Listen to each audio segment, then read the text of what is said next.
If that's the case, it was clearly not your fault. And we're just It never happy. is, Rick. We're happy that you're here. And you look to be in a fun place too. So the cool thing about what you do is you can work just about from anywhere. Yeah, that's true. So yeah, so let's get the show going, man. We have about 55 minutes and we've got a really, really, really cool guest who's not only a thought leader and progressive real estate investor, but also a really cool human being. And that's the pretense for the show. It's conversations with a millionaire or empire builder. And the subplot is it's not about the money. It's just money is part of the experience and money is part of creating a landing pad so that one day you have margin and choices in life that are unlimited, or at least limited to what you want from it so that you're not constricted or restricted in what you can do once you decide it's time to stop running and hustling like we do in the real estate business. So Michael, most of the people on our show today, in fact, almost everyone is a real estate agent or a leader of an office or part of our team and staff. And so we're kind of in the sector that you serve. So that's just a starting place. And I'd like to introduce you more appropriately. And your resume really does speak volumes to your accomplishments and capacity to grow an organization and lead people. So here's a few words about Michael. Outside of the fact that he's a personal friend and part of a networking experience or networking group it's called GoBundance. I think you guys have heard it, but he's also in an accountability group. There's 6 of us now that meet twice a month and we spend an hour and change really sharing ideas and thoughts and how to make a difference in the world, but also how to, continue to grow our empires and share our networks. So there's power in community. And you guys have heard me say it, your network typically equates to your net worth. And so these are people that are in my network, and I'm just really blessed to be able to share them with you. So he's passionate about helping others become financially free in 3 to 5 years by investing in apartment building deals with a special focus on raising money. Through his investing company, Nighthawk Equity, he controls over $200 million in multifamily assets and has raised over $50 million. It's a big number. In addition to your own investing and activities, he's helped students. So he's got a school almost, so to speak, and they've purchased over 9,500 units going through your educational systems, and it valued at close to $450 million through content and training programs, and on track for 10,000 units in the next 5 years. You're the host of the ever popular Apartment Building Investing podcast, and you write regularly for Bigger Pockets, the largest real estate blog on the planet. Bigger Pockets is massive. If you guys aren't connected to the content provided, it's an amazing platform for investing and building wealth with lots of shared content and some amazing people, including Michael today. You've also authored a best-selling book, Financial Freedom with Real Estate Investing. So not only that, all that, and he's an author. So without further ado, my friend and yours to be, Michael Blank. So hey, Rick, nice to meet you. High fives and hugs. Yeah, man. So let's jump right in, man. One of the things that I really love to do is get someone's backstory, because, we have a habit of judging our insides by other people's outsides. And you go, man, this Michael Blank guy, like your P&L statement and your personal financial statement are impressive, but you didn't wake up there. It was probably slow and then sudden. Can you give us a little background on what it was like growing up Michael Blank style? Yeah, so I'm originally from Germany. In fact, German was my first language. I learned English when I was 8 years old. And my dad used to work for IBM, career IBMer. And I came to the United States because he had several international assignments here. But I was never surrounded by entrepreneurs. I was surrounded by people who followed the usual model, which is, go to school, get good grades, and get a good job with benefits. I mean, that's kind of and school came easy to me. Unlike Rick, I actually got A's in school, and then I just said, what am I going to do with myself? So I started computer science. So that was my thing. I'm good with numbers, I guess, analytical. So I went to school for computer science. And worked through, as a programmer for America Online, joined a small software startup company in the late 90s called Web Methods, which went public in March of 2000, one of the most successful software IPOs in its time, at the time, and put a bunch of money in my pocket. So I was a millionaire by the time I was 30, and I thought I was a genius. and then in 2004, I read Rich Dad Poor Dad. Like, raise your hand if you read Rich Dad Poor Dad at all. All you guys. Yeah. Okay. Robert Kiyosaki. Right. So if you have not read it, you must read this immediately this weekend. but it changed my life because I thought I was a genius. And, it didn't matter how much money I had in the bank. It mattered how much passive income I had. At the time, I had very little, like I don't know, 2% or something, dividends, interest. And so after several months of hemming and hawing, came home to my wife and declared that I quit my job to pursue financial freedom. I said, "Are you insane?" I said, "No, I got plenty of money. I'm going to figure this out." So I'm a natural learner. So I started learning everything under the sun that would possibly generate cash flow. I learned stocks and options. I flipped a couple houses, hired a house flipping mentor. But my big idea at the time was restaurants, because I'm originally from Northern Virginia. Well, aside from originally being from Germany, I been there for 27 years, and got into the restaurant business. And that was my big idea for cash flow, which it was, and it worked great. But I went all in. I kind of went, I'm going all in. And so I went all in, and it worked great for like 3 years. I hired a guy. I got into a pizza franchise, and this guy was very experienced, and we opened restaurants. We bought restaurants, got them to work better than before, and life was pretty good until the recession hit. And life stopped being quite as good, because then all of a sudden sales were down, and they never reversed. They just kept grinding down year after year, until one point I was like, dude, I'm breaking even. And I was like, I had to let you go. I can't afford you anymore. So I let this guy go. So now I'm running 6 restaurants myself. Okay. Because I'm a restaurant guy. And I put my heart and soul into it. I really did. But I realized it was like trying to catch a falling knife. And then I realized I need to sell this stuff. And no one's buying a money losing restaurant after the recession. So I ended up selling it for literally pennies on a dollar. And those buyers subsequently ran that in the ground also. So I got out of it, but in the process, I lost all of my money. In fact, I had another couple $100,000 of debt on top of it, which they gave me in the heyday. Back when I had money, I didn't need it. That's the secret thing. Going for loans is when you don't need money and you have money. So luckily I had that. And I was like, man, what am I going to do? Like, how should I get out of this mess? And I was thinking of going back to the software world somehow. I was like, man, who's going to hire me? It's been a few years. So I said, oh my, this house flipping thing worked pretty well, right? So I remembered all this house flipping stuff, and I said, I know, I'm going to start flipping houses. So while this is going on, I'm trying to extricate myself out of the restaurants. I started flipping houses. Since all my money was deployed in the restaurants, I started raising it from people. And you may have heard this, 12% interest, 6 months.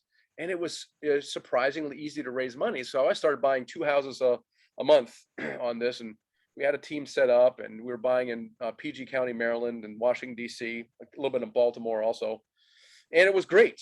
In this one sense, I'm making money in the house flips, losing money on the restaurants, and I'm working like 80 hours a week. It was complete insane. And then I got in. I also took an apartment building seminar back in 2006 and worked on it a little bit, put it on ice. And then in 2011, one of my wholesalers brought me a 12-unit building in DC, and I looked at it and goes, well, all right, let me look at it. So I looked at it, kind of dusted off all my training, and then got into this, raised like $50,000 from 5 people, and got into this 12-unit building. And it was a complete nightmare. I had a professional tenant in there who not only was not paying rent, but was suing me every 6 weeks for the same 10 made up complaints he had.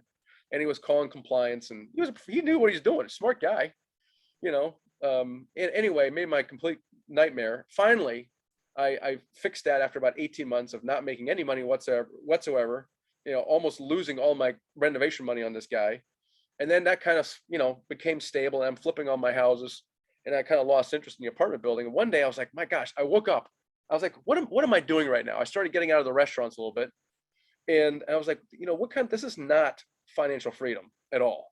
Like, this is, and the restaurants were certainly not. They were for about 2 years, maybe, I'd say. And then the house flipping, as you know, there's nothing active around that. If you're not buying, fixing, or selling a house, you're not making money. Well, that wasn't financial freedom either.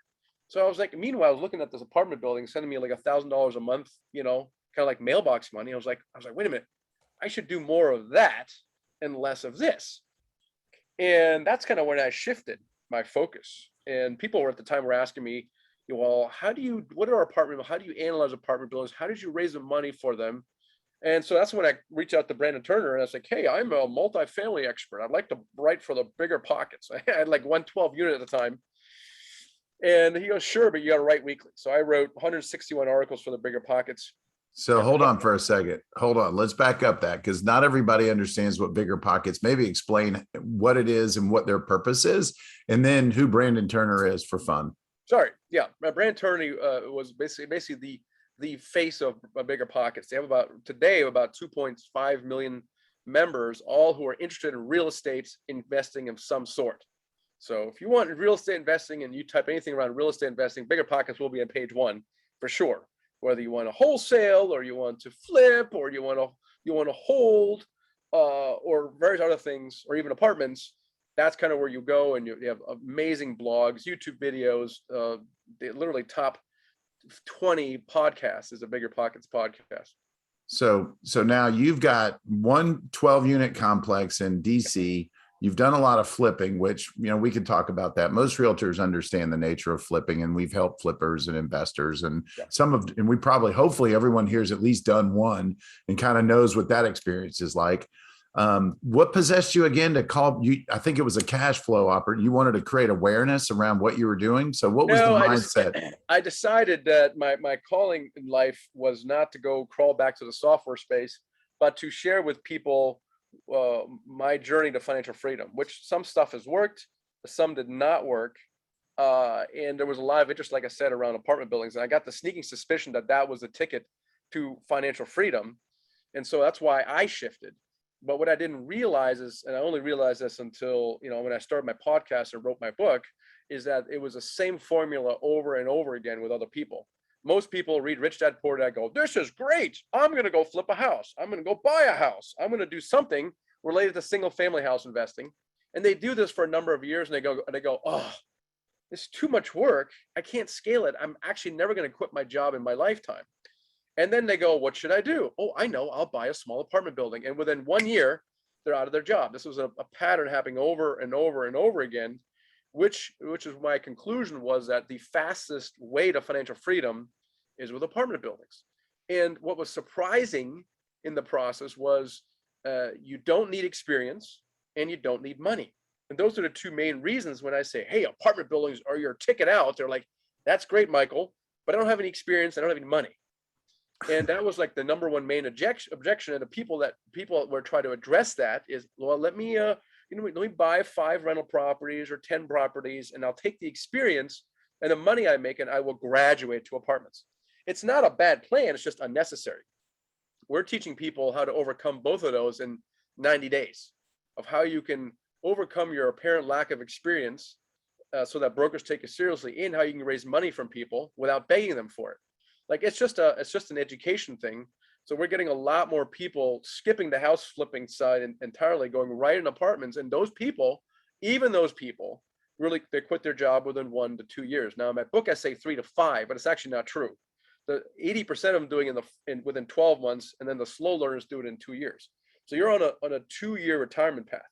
Yeah. And so what I hear you saying is that you've created a pathway with the opportunity to augment your income to the extent your core bills are paid and a surplus to live on. And so whether you quit your job or not, that's the cool thing is it's really just a choice. This isn't a time consuming endeavor is what you're saying if it's managed properly. And it leads me to a question. You sort of answered it, and I wrote this down before. I wrote this morning when I was thinking about, what I hear this a lot. I'd love to own some big real estate investments, but I don't have the capital. Or I'd like, and I talk a lot about, in leadership about, in wealth building about, if you don't have the capacity, invest in other people's deals and leverage your money through their expertise. But the cool thing in our world is that we're all theoretically experts or working towards expertise. I mean, we're professional real estate. We're in it every day. So what's more important, influence or capital in your mind? Yeah, it's easy. I mean, it's influence. Yeah. Right. So I want you guys just to hear it. It's not complicated. It may not be easy, but the answer is easy. Yeah, the answer is easy. I mean, the thing is, money is not the issue. There's so much money out there right now. And there's so money in the stock market right now. But people in the stock market, they're scratching their head going, there's something not right. I can't figure it out, but it's something not right. And it has to do something with the volatility of the stock market and their inability to plan for the future reliably. So for their college education, their own retirement, because they know if there's a crash 6 months before my retirement or before my kids go to college, I'm kind of screwed. And this frustrates them because they can't make reliable planning. Plus, they can't, the stock market does not give them an exit out of their whatever job they're doing unless they, live by the 4% rule, which is, oh, I can sell 4% of whatever I have and live off that. Well, if you want $100,000 per year in income, you need $2.5 million in invested assets. Well, how many Americans get the $2.5 million in assets in their lifetime? Like nobody. It's a huge hurdle, right? And number three, every time they sell something, buy something, they sell taxes. Every time you earn income, you sell a house, you pay taxes on it. Well, all those three things are irritating, and they keep you from actually making progress financially. And knowing that as someone who's educated about the multifamily industry, like you can be, when you talk to other people with money who they have this problem, they'll nod their head going, yes, I have all three of those problems. Well, don't worry, I can help you. It's this thing in alternative investment called syndications. And syndications is not just specific to multifamily. You can have in different asset classes, mobile home parks, self-storage, and they all share the same attributes. So once you educate people around that, you don't have to sell them. You don't have to beg them for money. You just present them with the opportunity and they go, huh, very interesting. Well, why don't I try that? And they might invest $50,000 in one of these syndications, and then they see it and they get the bug, and they're going to keep investing and start pulling all their money out of from their stockbroker. So you as an entrepreneur, because all you guys are entrepreneurs, you have the ability to influence people. So you have the ability not only to raise money because you're already a relationship people as it is, a good number of you are already finding the actual deals, the property itself, right? So if you can, you're valuable if you can find the deal, and you can deal with brokers and you can raise the capital. Now, if you do both, great, but you don't have to do both. You can do one or the other. And what typically happens in our space is people joint venture with each other, right? So Rick might be able to find a deal, and Matt can find the money because Matt's a relationship guy and Rick's maybe more of a numbers guy, and they can analyze deals and stuff like that. And most people fall in both of those camps from a personality perspective, and they make great partners. Okay. So, man, what a great setup. Thank you for making this interview so darn easy. So syndications, that's a term not everybody, we live in that world. We talk about them all the time. I invest in other people's deals, and they have different structured payouts. And sometimes there's a pref, and sometimes there's different splits at the end of the rainbow when it's, some sort of liquidation moment, if you will. There's refinance, and anyway, keeping it simple, you want to start your first syndicate. What exactly would that look like to start a syndication or to go raise money for an investment that one of our group finds? Yeah, syndication is really allows an entrepreneur to do what they're really good at, which is create something from nothing. I love it so much. You don't need anything to create millions of dollars out of literally thin air. And so the entrepreneur basically does several things. Three things. They find an opportunity, something, and this opportunity is almost always bigger than they can do themselves, right? No one's got $1 million laying around, and even if you do have $1 million around, it's going to be gone once you do your first deal, and you're going to be amount of money, and everyone's going to be very sad. Therefore, you're always looking for opportunity you personally have the resources for, and so the entrepreneur finds that resource and identifies that opportunity, and they're not like laying around everywhere. You gotta look at a lot of opportunities to find those that are actually really good, as you well know. If you're a listing agent or an agent, it's a numbers game. You got to find the right opportunity. And number two, you cultivate relationships with people who are interested in alternative investments, such as syndications. They know something's not right with the stock market, and they know better way. These are typically the more sophisticated investors, but they can also be friends and family who can be educated on these things. So the entrepreneur then brings in 10 people putting in $50,000. Now you have $500,000 to play with. Now you can buy a $2 million building, which is pretty cool. Then the entrepreneur puts a professional property manager in its place, which some of you managing rentals, you maybe are property managers, but these are property managers who are very sophisticated, who can manage multi-million-dollar properties very, very well, better than all of us combined can ever do. And so it's built into the business model. It's not an unnatural act. Single family house investors, they're going to pay you 10% for managing their property. Holy cow, that's expensive, right? We pay 4.5% to our property manager because the deal is bigger.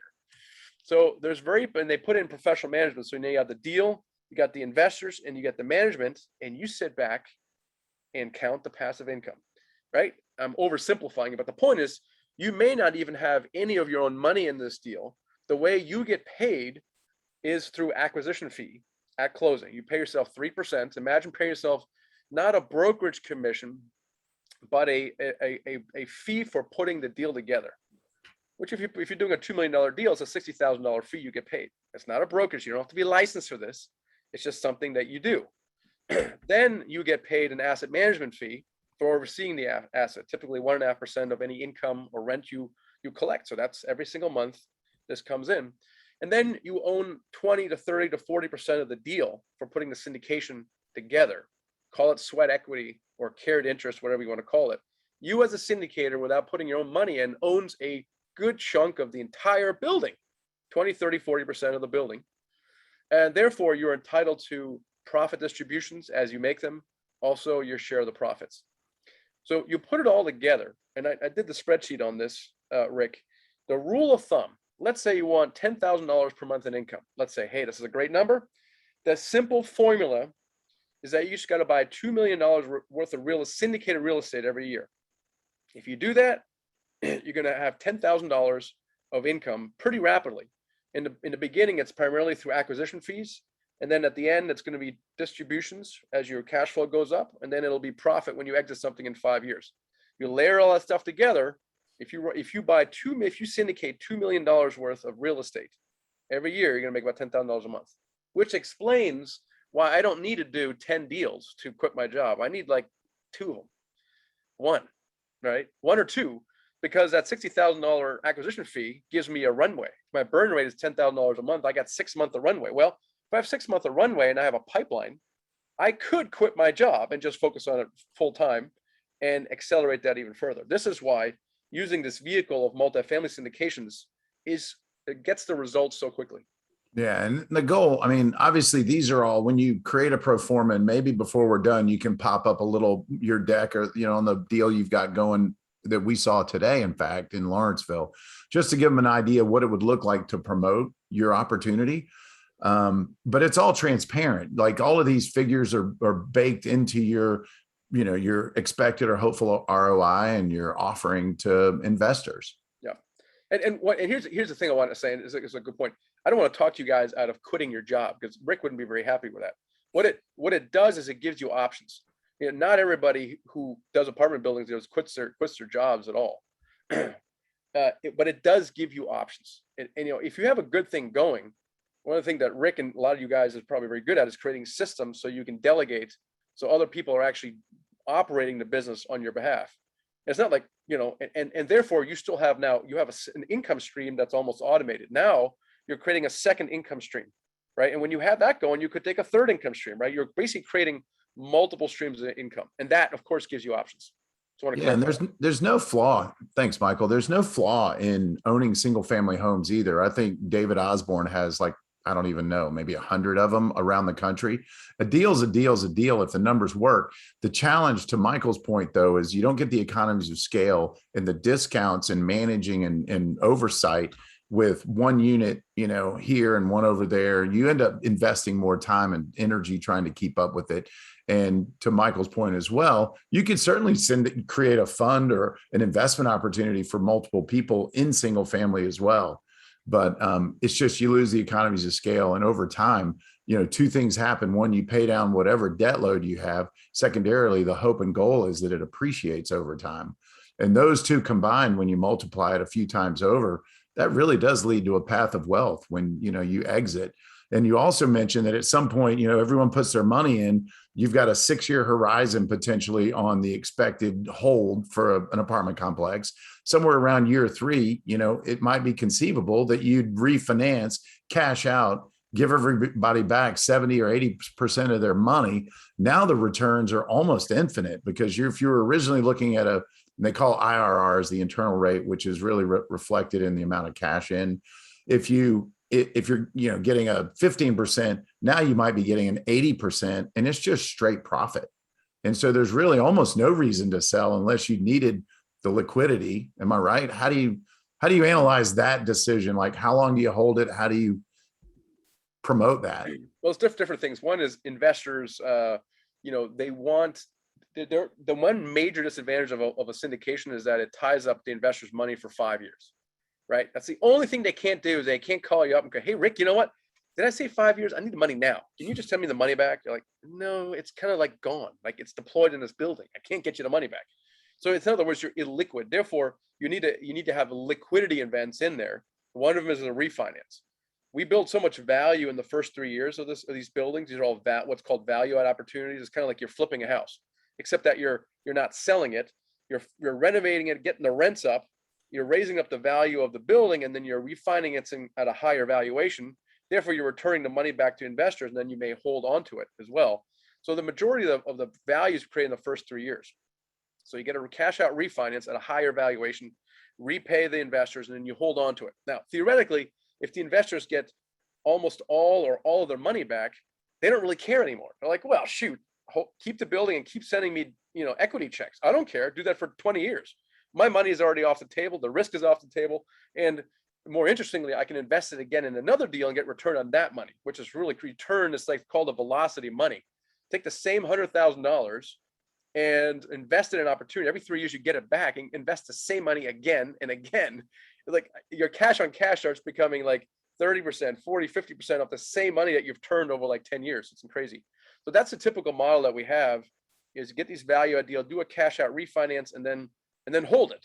Though at the end, we do say we sell at one point, the return on equity starts going down because it's stabilized, right? So, but again, it depends on the situation, depends on how much money we return to begin with, depends on what the market is like. Like the last 5 years, there's been such much run up in values that why don't we take some chips off the table? Why don't we show a nice return for our investors and move the money into another deal?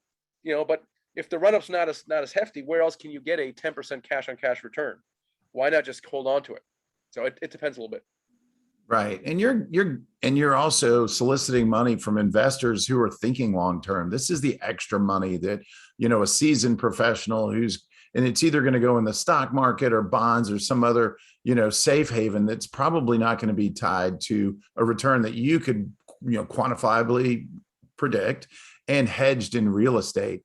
How about I want to save a few minutes at the end to talk about your perspective on predicting where you see the economy going, because I enjoyed that a few weeks ago when we had a conversation and I found it fascinating. So, but backing up the tape, I like that we kind of start with the end in mind. And so give us a quick overview of what your organization looks like and your trajectory and the timeline. So how long have you been doing it? I think you've got 17 projects that you've bought into how long did that take?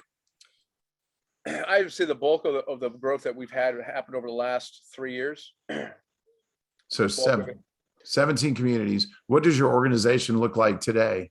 It's surprising. We have about $208 million worth of revenue, not counting the active deal that's going to add revenue. Real estate, $208 million of real estate. We have under contract right now a $47 million deal right now. So we're going to be at $260 million in real estate. And it's a team of 5.5 people that are running that kind of portfolio. So unlike the restaurants where I had probably 15 employees per restaurant, I had 6 restaurants. It's like 75 employees. Like, it's insane. Running this kind of portfolio does not take that much time, specifically because you have a professional property management company running it for you who does have significant payroll, right? They have multiple managers, leasing agents, maintenance people. So each property might actually have 10 employees working for that thing that is managed at the property level, but the manager manages that. It's not you. You have to manage the manager. So, you have different functions of syndication, which is relevant if you're thinking about this. One is, we talked about two. One is finding deals and finding money. Now, in a lot of syndications, there's 2 separate people for the reasons I mentioned. And then you need an asset manager, someone who manages the property manager. So someone's got to manage the whole thing, or at least make sure it's managed properly. And that requires some reporting, maybe strategy setting. Then the 4th function is marketing. At one point, when you get big enough, you want to raise money online. So you're getting into blogging and email and podcasts and all that stuff, because you're trying to attract more and more capital. Now, in our case, we do a lot of value add deals. So we actually have a construction manager that we hired about a year ago. But that in the beginning, you don't have to do You don't have to do that. If you're doing light construction, your property manager can handle that for you. We're just doing really heavy stuff. Like imagine a house flip in like half the units every single time. So that's how our team looks like, but it doesn't start that way. But it does oftentimes start with two people on a syndication. Okay. So back up the tape now. I feel like I hope everybody's got a pretty good grasp, and I can't see everyone's faces, but if anyone has ahas, by the way, along the way, or a thought, just type it in the chat, because someone else might have missed something, and that might be a cool reminder, or bring that into the forefront of their mind. So back up to the first 12 unit building you did. You're still in the restaurant business. How would you, and I guess there's two parts to the question. One, how did you pull it off? Did you use all your own money? Because were you wise enough to syndicate that first deal, or you just went and bought it and figured out how to do it with a friend? I mean, what did that look like? And then again, real estate professionals on our Zoom today, if they found a deal, where would they start with, the legal, where would they get coaching is what I'm really trying to say. Yeah. So first of all, in general, my journey to financial freedom is an example of what not to do. I kind of consider myself the crash test dummy of financial freedom. And this is, no one's telling us that. You read Rich Dad, Poor Dad. It doesn't actually tell you how to do it. It just introduces a seed in your head that then explodes about this thing about financial independence. So I didn't have a blueprint on how to actually do this stuff. I kind of figured stuff as I went along, and I made a lot of mistakes along the way. So my example is an awful example. However, the blueprints that we've developed since then are the exact example, and dozens of people have followed them repeatedly. And what's interesting about it is that it works for almost everyone, regardless of what your personality is, what your demographic is, what your experience is, or lack thereof, or how much money you have, and how much it works for almost every person. The only person that doesn't work for is a person not willing to do the work, which of course excludes all y'all, because you're already doing the work anyway. But there's a good number of people who just don't enjoy the hustle, and it doesn't work for them. But then nothing else works for them either. So my example, even though to answer your question, I did syndicate that because my money was deployed. I didn't have any of my money. I didn't have the $250,000 to put down on this deal. So I did syndicate that. But your question is, there's really two things. Like if you were to read my book called Financial Freedom with Real Estate Investing, it's a yellow book. We're almost at 1,000 reviews on Amazon.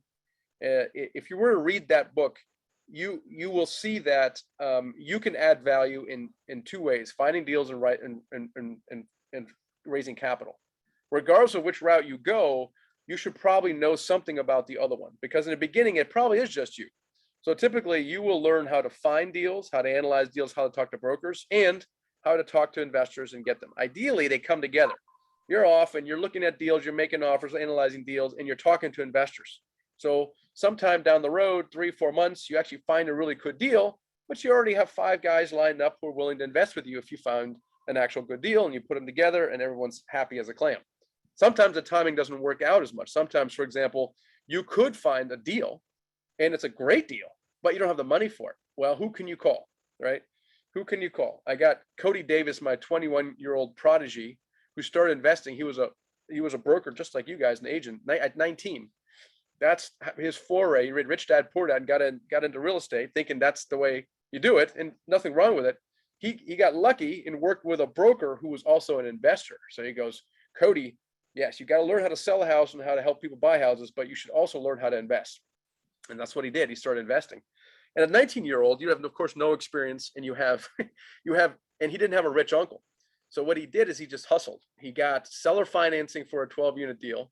Then he got another guy in the office to put up like $50,000, and he bought another deal. So before you know it, within 2 years, he was generating $5,000 a month in passive income from his 25 units that he had cobbled together. I was like a 19-year-old. It's insane. So, but he did it because he pursued those two paths in parallel, right? He didn't even know about syndication. Like, he didn't even know you could actually like call 5 people and put them all into a deal. It was all partnerships. Like, hey, I got this deal. You want to put some money in it? The majority of the funding was through the seller, the owner, right? He got the owner to finance his own deal. And so, because he didn't know about syndications. Now he knows about syndications, right? So now it's like lights out with him. So how does someone find a template? Is that in your book, or is that somewhere online? Yeah, the best template really is my book. It really is. It's $10 on the Kindle. It really, if you're interested in this, it gives you the best visualization of what it's like to do a syndication. It addresses some of the main objections you might have. Is I don't have the relevant investing experience. I don't know people with money. It really talks about that. It's probably the best next step for you if you're like, oh, this sounds very interesting, is to check out that book. That's awesome. So Kadar, let me look over into the chat so we don't get too deep. So I'll tell you, I just bought the book. Yeah, Michael, for the raise of capital, are there prospectus requirements? And you don't get into SEC stuff, right? Because of they're accredited, and what are the rules, just the general rules for how that looks? So I don't want to dismiss the question, but it's not important, because that's step like 57 down the road. That implies that you found a deal and raised money, done a bunch of stuff. And then secondarily, your SEC attorney is going to handle all those details. Yes. Are there things you should pay attention to? Yes, but they're not important, and neither are the details. So it's just assume that it will take care of itself, because the attorney's going to sit you down and say, hey, Rick, what do you want to do? Oh, I want to buy a $2 million building. Great. And they basically ask you a bunch of questions. Then they go off, do a bunch of paperwork, and they bring it back and they make you sign stuff. Okay, I'm oversimplifying it. Right? Disclosures and disclaimers. And yeah, the only thing you can't do, rules. the only thing you can't do is you can't solicit investors on social media when you have a live deal. Like, you can't do that.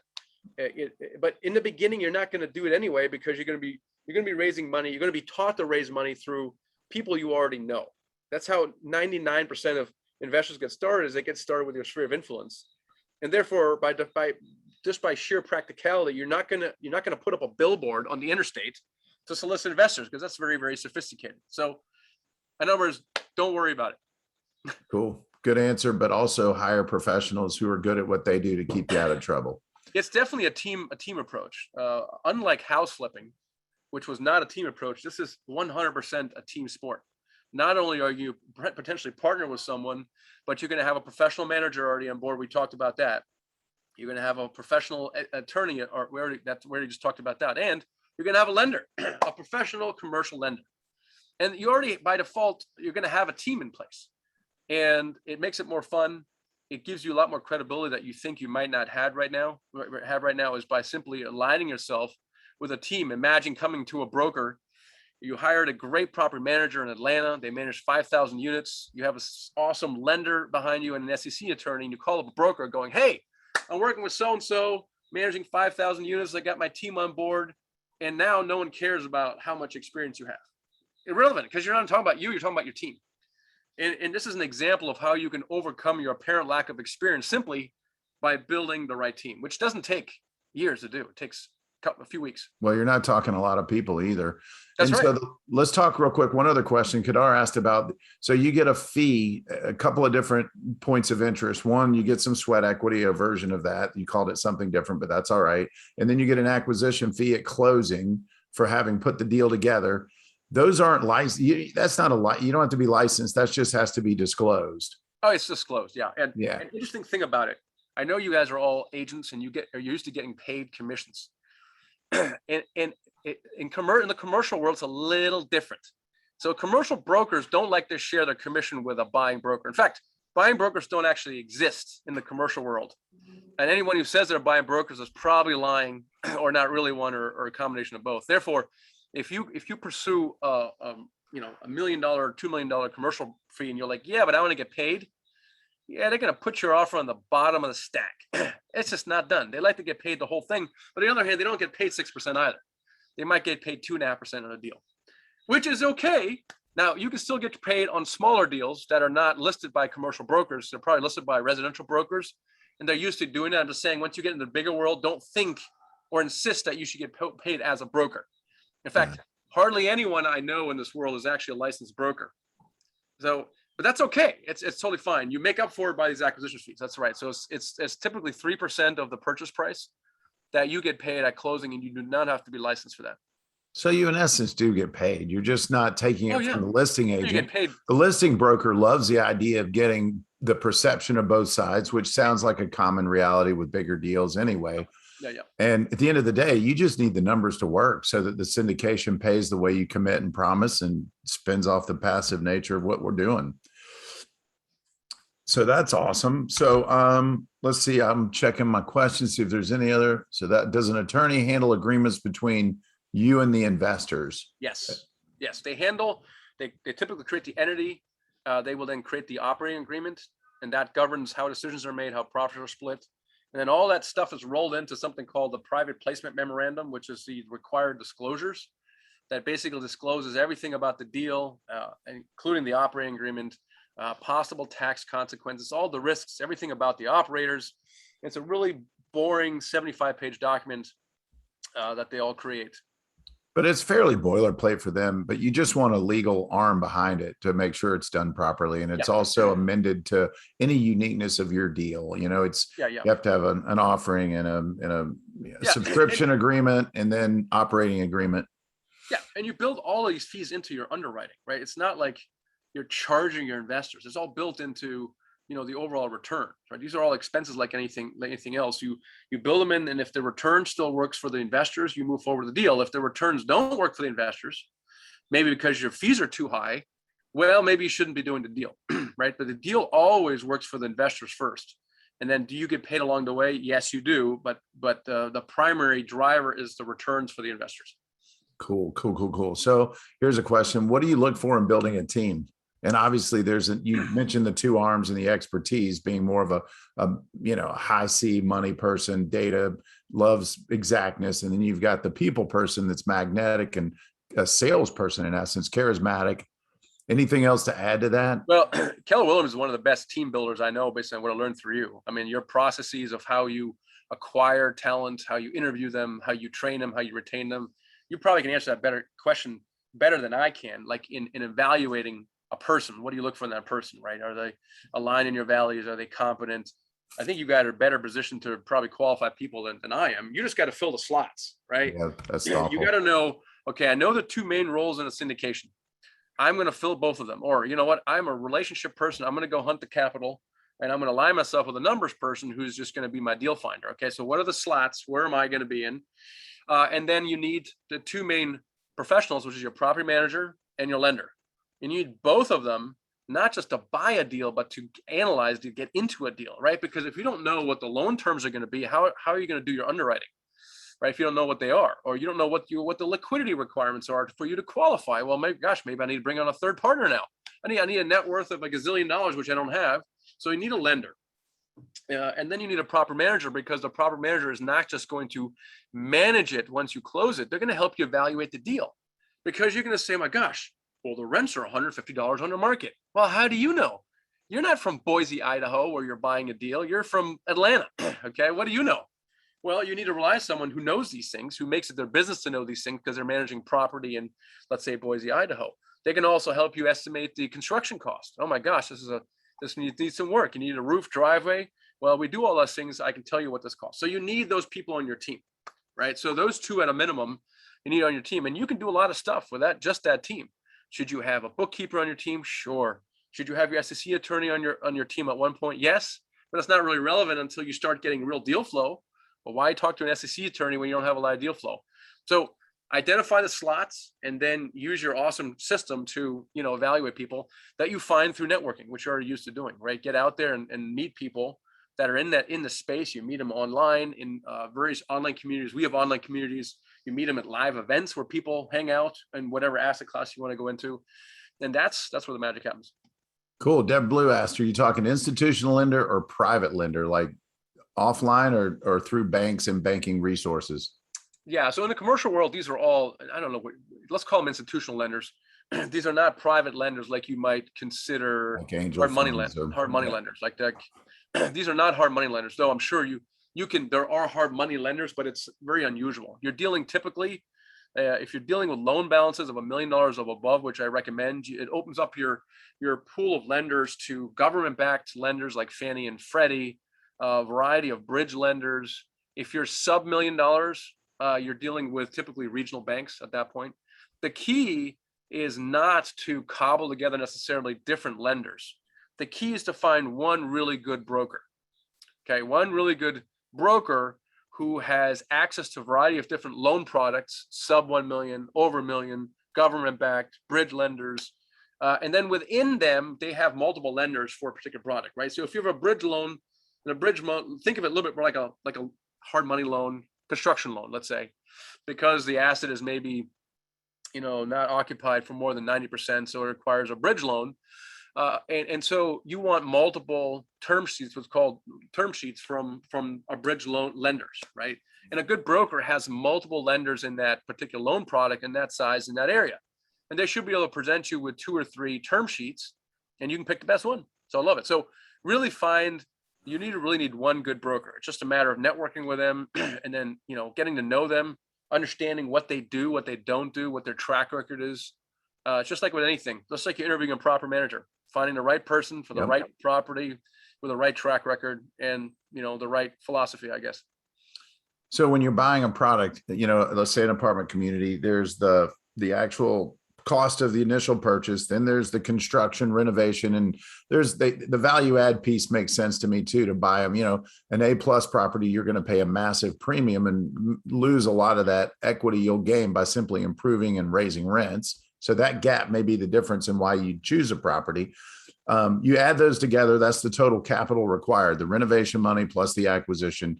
How much do you what's usually, give us just a quick overview of what the raise looks like to typically satisfy a bank? Like what ratio of cash in from your investors is required? All right, so typically you're dealing with a 20% down payment, right, for a property, but there's also your fees. Someone's got to pay for the fees, so you got to build your acquisition fees in, closing costs, your attorney fees, travel costs, and then of course there's a construction, the renovation for that. And so you gotta build all that stuff in. So typically by the time you're done, you're probably raising about 30% of your purchase price, typically, because you're financing. Now, typically banks don't let you finance your acquisition fees. That would be cool, but they do allow you, many of them, to finance the construction. So you're getting a 80% loan to value on the purchase, but they also give you 80% loan to value on the construction, which is pretty cool. So you don't have to put up. Now, back in the after COVID, for example, for a period of about 6 months, we weren't getting the construction loan part of it, which meant that we had to raise 100% of the renovation cost, which of course spiked your equity. So now instead of raising 30%, you might be raising 40% of the deal. But typically think roughly 30%. So right, if you're buying $1 million building with with some kind of renovation, you might be raising $300,000. Very cool. Very cool. What, who's been I know you mentioned, Brandon at Bigger Pockets, and you mentioned Kiyosaki as an author. Favorite books of all time outside of that book, or maybe your favorite mentor, and what life lesson did you take away? Yeah, one of my favorite books is an author's is Hale Elrod. The Miracle Morning really materially changed my life 4 or 5 years ago, which I started doing the Miracle Morning because it allowed me to create better clarity. And I have come to the conclusion that clarity is what's missing in most of our lives in general. If we had great clarity, everything else becomes easy. It's the one thing, right? It's the one thing, clarity. And that particular and the lack of it has always complicated my life. Being not clear about what financial freedom means to me. If I had been clear on that, I would never gotten in the restaurant business, right? Had I been clear what the restaurant business actually means, I would never got in the restaurant business, right? Lack of clarity. Oh, this sounds good. Let's do that. Getting into house flipping. Okay, sounded like good, but I wasn't clear about what I really wanted and what it really meant. So clarity has been a big problem for my life, maybe in yours as well. So that's been a big thing. And I did like his second book, The Miracle Equation, because it really puts in perspective the goal setting process. I'm a goal-oriented guy, and the process that he proposes in there is really fundamentally different in a way that allows you to never miss a goal again, right? That was pretty cool. And then the one thing was a pretty big book.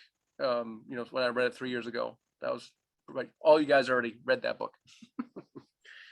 Well, and I know you also have an EOS, or a system for tracking things and following up. Like you're putting your computer skills to work, and your statistical mind, if you will, is a real asset, I think, in your world too. You're good at compartmentalizing and also follow up and documenting what has to happen.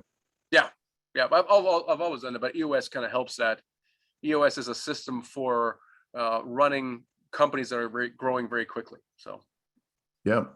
So we actually had Hal Elrod on on my show like a year ago, and right, Nice. yeah, he that was a pretty big moment, and I felt blessed for sure. But Niali, maybe if there's a link to that, if we still have it, we could push that out to everyone on the. It was an hour of magic, man. To your point, that guy has such a grasp of what really matters and Yeah. helps you, you know, Oh yeah. break down the 6 steps and areas to make sure that if you focus on every day, man, everything gets better. So thanks for Clarity. sharing that. Clarity is key. Um, let's talk about the economy. We have a few minutes. What do you see coming? And then I'll hit the last couple questions, and man, we'll call it a day. Yeah.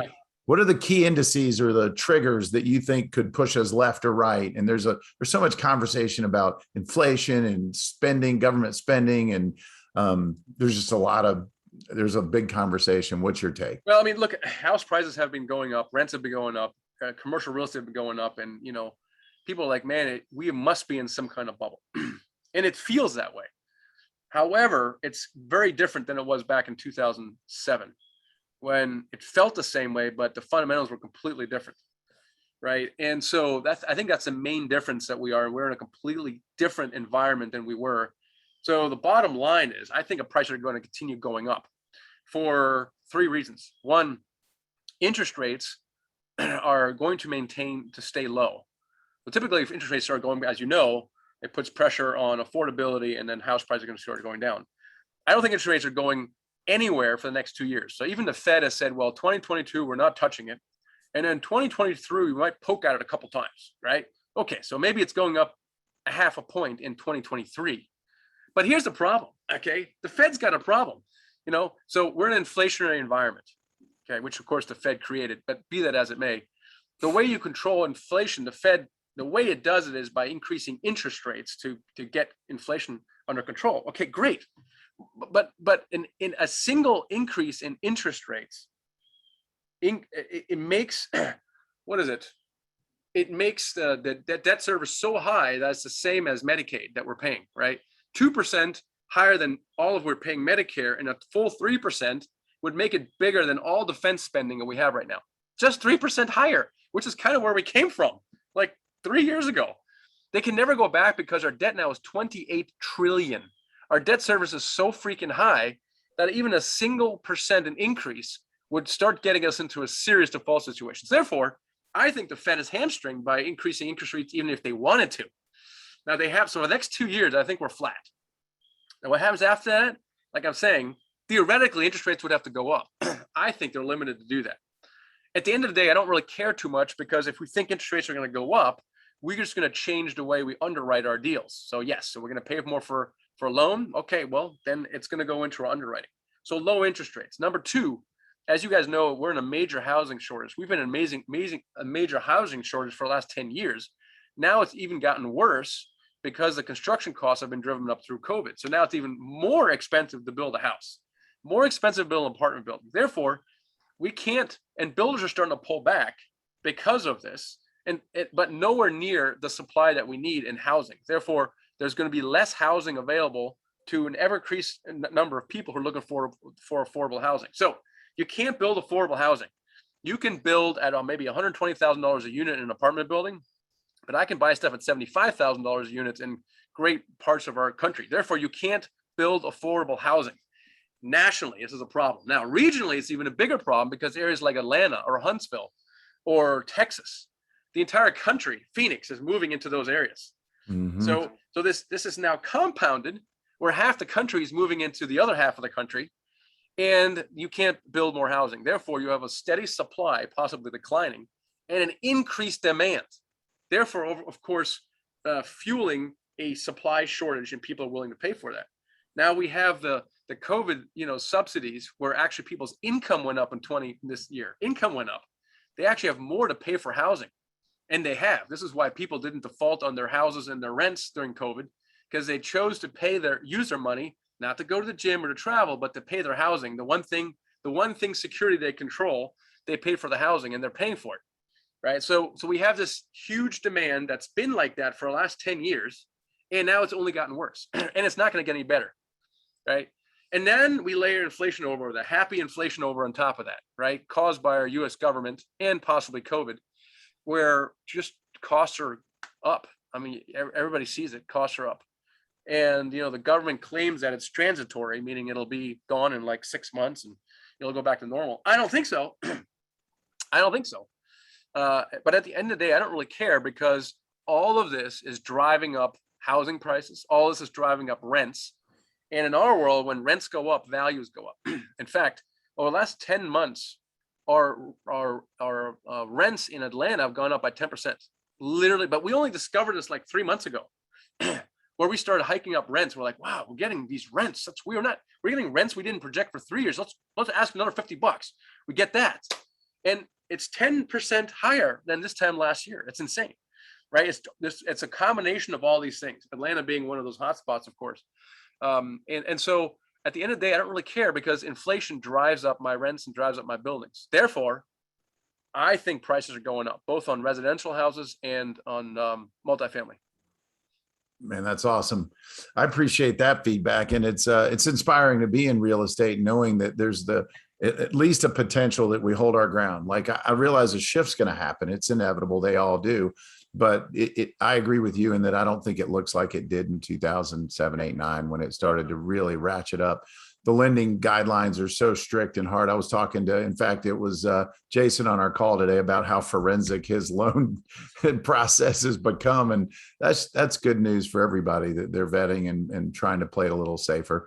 And everyone right now, if you bought, almost historically, you've got equity. So for them to give back to banks, and then have banks have to fire sale to keep their inventory, in check, and their balance sheets proper, we're probably not there yet. Doesn't mean we couldn't be. And I highly recommend always, wear a parachute, because you never know.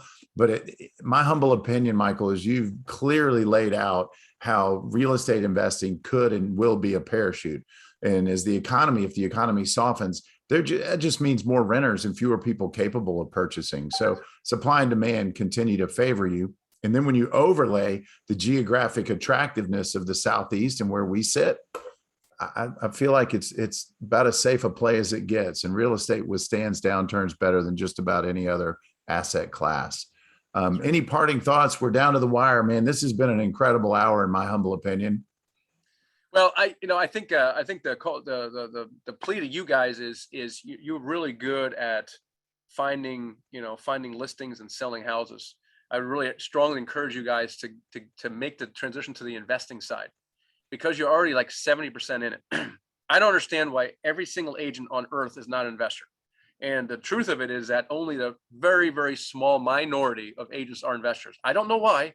Maybe Rick, one day you can explain it to me, but I would strongly urge you guys to get on the other side of the table. And it doesn't mean that you need to abandon one for the other. You can do both, but you're already so in the real estate trenches. I don't understand why you need to take one extra step. You're sitting across investors every single day.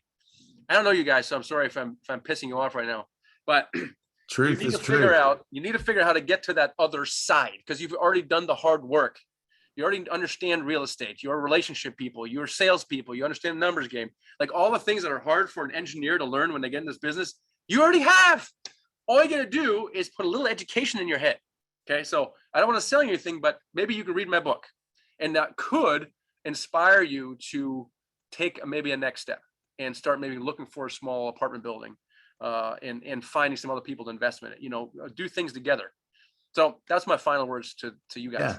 And start now. Don't wait for the market to turn south and lending tighten up. Like, it's easier than ever now. Deals are hard to find. Don't get me wrong. Deals are hard to find, but if they make economic sense, they make economic sense. And so, yeah, this has been amazing, Michael. I really appreciate you very, very much. And guys, go buy Michael's book, give it a read, $10, it might make you 10 million. And what a gift to have you today. So have a wonderful weekend, everybody. Appreciate you. Thank you all. Have a great weekend. Right. Take care.